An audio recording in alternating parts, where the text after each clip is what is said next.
People like you, with no job and a limited education, are not welcome in this household. With those words, my mother-in-law poured scalding water on me. It's hot, please stop. I involuntarily screamed, shocked by her bizarre behavior. Pouring boiling water on anyone is inexcusable. Fortunately, I suffered no burns, but it could have been a disaster. I couldn't believe my mother-in-law would resort to such extremes. Moreover, it wasn't me but my husband who was unemployed. A growing anger towards my mother-in-law's attitude surged within me. Enough is enough. If she's gone this far, I'll do as she wishes. Understood. If you insist, I have no choice. I'll leave this house, I declared. Finally, you're leaving. That makes things easier for me.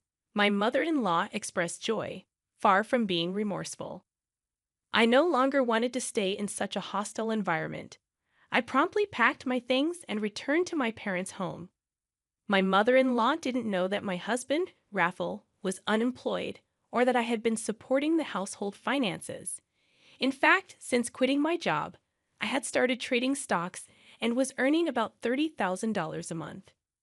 Even if I was driven out of her house, I could still live on my own without any issues.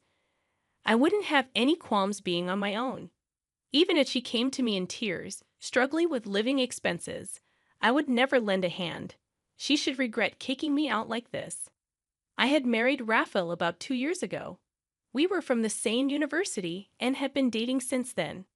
Both of us, graduates of the economics department, aspired to work in finance and managed to secure jobs at different brokerage companies after graduation. Despite our busy days, we maintained our relationship. 3 years later, Raphael proposed. Julia, I will definitely make you happy. Marry me. Believing that I could be happy with Raphael, I accepted. Yes, I'm looking forward to it. We decided to get married, thinking we could build a happy family together. However, Raphael then dropped an unexpected bomb. Hey, Julia, would you quit your job and live with me at my parents' house? What? I don't mind quitting my job, but we're newlyweds. I'd like to live with just the two of us. I'm just worried about leaving my mother alone. I'll make sure it won't be a burden to you.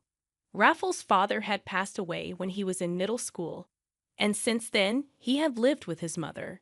Being an only child, Raphael was concerned about her. Understanding his feelings, I agreed. Okay, I'll live with you.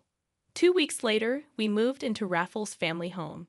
My mother-in-law, now able to live with Raphael, initially greeted us with a pleased expression. However, as soon as she looked at me, her expression clouded. She stared at me coldly, making it painfully clear that I was not welcomed. It doesn't matter. You didn't have to come here. What did I mishear? I thought I heard my mother-in-law muttering something under her breath, but I couldn't make it out clearly. I smiled and brushed it off. At this point, I began to feel a bit anxious about living with her. However, the day passed without any particular issues. The next morning, I woke up to the sound of my mother-in-law yelling at me. Are you still sleeping? Hurry up and prepare breakfast.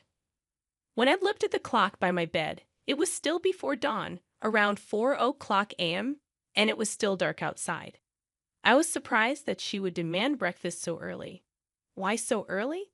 Don't just laze around because you're not working.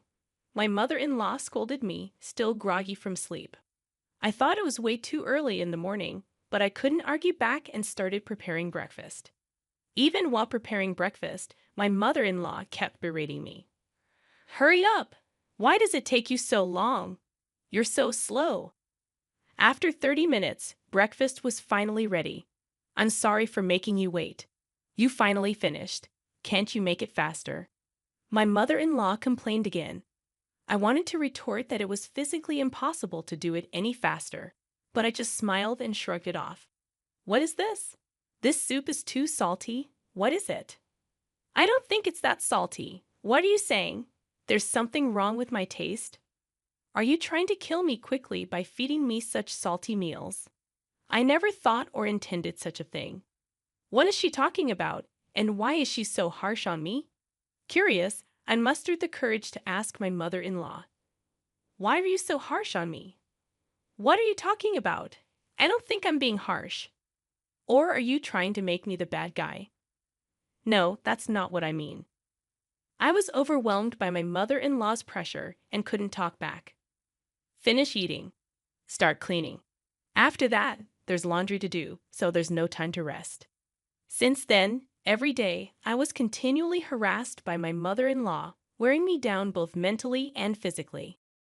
While I was cleaning, she would say things like, "You missed the dust in the corner."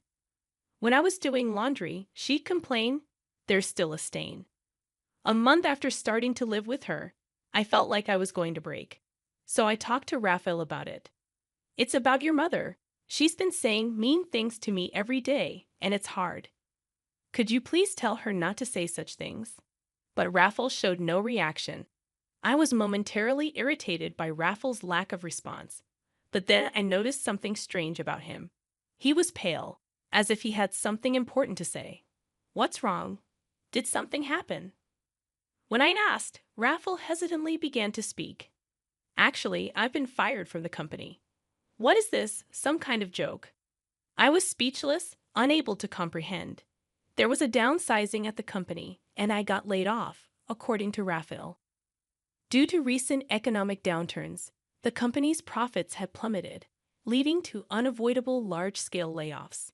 "So you'll be unemployed from tomorrow." "Well, I can work for one more month after receiving the notice of dismissal. But after that..." Fortunately, I had been using my knowledge from my time at the securities company to trade stocks. Although I struggled at first, I was now earning about $30,000 a month, so we weren't struggling financially. I was comforting Raphael and had forgotten about all the harassment from my mother-in-law. From the next day onwards, I endured my mother-in-law's harsh treatments as Raphael lost his job. Feeling the need to be strong and support him, I continued to endure the situation. A month passed, and Raphael was officially laid off and became unemployed. He started looking for a job initially, but gradually he began to spend most of his time at home, making excuses. "Shouldn't you start looking for a job more seriously?" I suggested. "Yeah, I'm looking, but it's hard to find a good company that will suit me," Raphael replied, seemingly having no intention of actively seeking new employment. Reluctantly, I continued to support our household.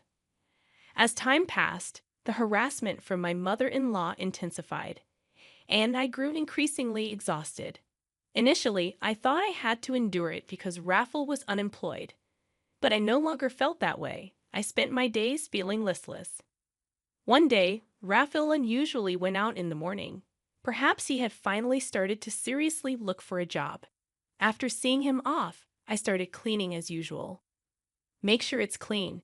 Do it properly." My mother-in-law sipped coffee on the living room sofa, hurling sarcasm at me. Fed up, I ignored her. Suddenly, she threw a tantrum and yelled at me. "How dare you ignore me? You're just a mere daughter-in-law. You don't even have a job." Ignoring her, I continued cleaning. She grew angrier and confronted me. "Still ignoring me? Unemployed and uneducated people like you should leave this house." She yelled and then poured boiling water on me, the hot water she had prepared for her coffee. "It's hot. Please stop." I screamed involuntarily at her sudden action. Thankfully, the water wasn't super boiling hot, so I didn't suffer any burns, but it could have been a disaster. Finally reacting, she said, "This is what I've been saying. If you're not working, leave this house." She smirked as she spoke. Fed up with her behavior, I had no choice but to agree to her demand. "All right, I'll leave." "Good. That makes things easier. Leave quickly." I quickly packed my things and decided to leave that day. I no longer wanted to spend another second in that house. I left, heading straight to my parents' home. Upon arrival, my parents were surprised by the sudden visit, but welcomed me warmly. I waited for a call from Raphael, but there was neither a phone call nor a message. Feeling a bit lonely, I decided not to contact him until he reached out. A month passed since I returned to my parents' house, but there was still no contact from Raphael. My feelings for him faded, and I started considering divorce. One early morning, the doorbell at my parents' house rang. On the monitor, I saw, to my surprise, Raphael and my mother-in-law. What now, after all this time? I thought. Yes, what can I do for you? I've forgiven you. Now come back home quickly, she yelled through the intercom as usual. Forgiving me? What's she talking about? I appreciated her words, but I hadn't done anything that required forgiveness from her. After telling her that, I ended the intercom call, boiling with anger at my mother-in-law's attitude. However, they were persistent, banging on the front door violently. Don't just hang up on me. Come on, let's go back, my mother-in-law yelled. Considering the noise they were making could become a hassle to the neighborhood, I reluctantly opened the door, inviting my mother-in-law and Raphael inside after seating them on the sofa in the living room. I inquired about their unexpected visit, wondering why they were both there all of a sudden. It was my mother-in-law who had insisted that I leave, and now she was telling me to come back. The situation was perplexing, and I couldn't make any sense of it. You're the one who told me to leave. There's no way I can go back now, I asserted. My mother-in-law responded with frustration, accusing me of childish behavior and claiming to have forgiven me. She insisted that I return and stay in her house, even stating that she'd let me, an unemployed and uneducated person, stay there. But I'm not the unemployed one, it's Raphael. And if I go back, they'll take advantage of me every day. I might not be working, but what about your son, huh? I retorted. Raphael seemed surprised at this revelation. My mother-in-law appeared confused, indicating that Raphael hadn't informed her about his layoff. Pressed further, Raphael finally admitted to being laid off from the company. Apologies and explanations ensued, with Raphael justifying his actions by relying on my income for financial stability. My mother-in-law, shocked at the news, openly expressed anger toward Raphael for not finding a job yet. Why did you keep quiet about this? What are we going to do now? She scolded him. Raphael assured her that my income would suffice for the time being, causing my mother-in-law to label him as worthless for not actively seeking employment. Fed up with Raphael's excuses, I couldn't believe that I had ever thought of supporting him. When my mother-in-law suggested I come back, I vehemently rejected the idea, considering all the mistreatment I had endured. Their unexpected visit had turned into a heated argument, revealing the truth about my mother-in-law pouring boiling water on me. Raphael was shocked to learn about this incident and confronted his mother. Why did you do that? He asked her. She admitted to the act, attributing it to my ignoring her. The revelation sparked a heated exchange between Raphael and his mother, prompting me to intervene and urge them to take their arguments home. Realizing the impact of their loud arguments on someone else's house, my words prompted a change in their attitudes. Previously assertive and bold, they now pleaded with me to come back, promising that they wouldn't cause any harm again. Despite their pleas, I saw through their intentions. Raphael's promise to find a job seemed insincere, and my mother-in-law's assurance not to cause trouble appeared dubious. I voiced my skepticism, stating that their words were pointless and that they would only take advantage of me. Their silence confirmed my suspicions, and I left them in the living room, heading to my room, leaving them to contemplate their actions. When I returned to the living room 5 minutes later, they were still sitting in silence with their heads down. Frustrated by the prolonged silence, I questioned, "How long do you plan to stay quiet? It doesn't matter to me anymore." Instead of a response, Raphael signed something. I had handed him a pre-filled divorce form with my name on it. Surprised by the document, Raphael looked utterly confused. I bluntly explained, "Can't you see it's a divorce form? I'm done with someone who won't find a job and didn't even contact me after I went back to my parents' house." "Do wait, please.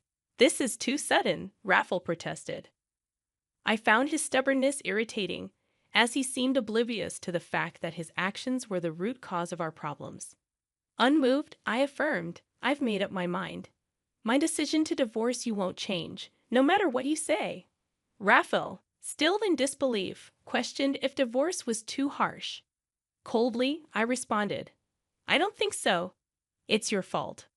I directed the same coldness toward my mother-in-law, who was partly to blame.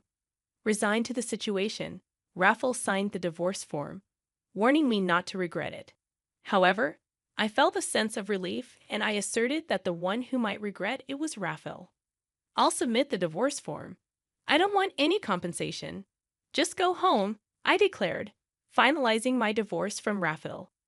Though it may have seemed harsh, it was necessary to escape the harassment from my mother-in-law and Raphael's unemployment. 2 weeks later, while relaxing at my parents' house, I received a call from my ex-mother-in-law. She informed me that the electricity and gas had been cut off and questioned if I had done something. I explained that I had stopped paying for Raphael and her living expenses. Hoping for my assistance, she asked if I could cover it just for the month. I found her request absurd, considering we were no longer a couple and didn't live together. I firmly declined, suggesting she ask Raphael for help, as he had promised to find a job. Unable to comprehend my refusal, she pleaded for help, playing the ex-wife card. However, I remained firm, ending the call and blocking her number. Finally, I severed ties with both my ex-mother-in-law, who constantly harassed me, and Raphael, who had proven to be unreliable. Life at my parents' house became peaceful, and I focused on rebuilding my life. Months later, while checking stock charts on a holiday, I received a message from Raphael. He apologized for everything, acknowledging his reliance on me and the recent job at a factory. Despite the apology, I had no intention of getting involved with them again. Raphael mentioned his mother's continued harshness and expressed a desire for me to come back. Reading the message, I believed reconciliation was unlikely. I blocked Raphael's number. 6 months after the divorce, I started dating a man introduced by a friend. He was reliable, treated me well, and despite the age difference, we connected. While marriage was not on the immediate horizon, I cherished the happy times we spent together, focusing on the present and leaving the past behind.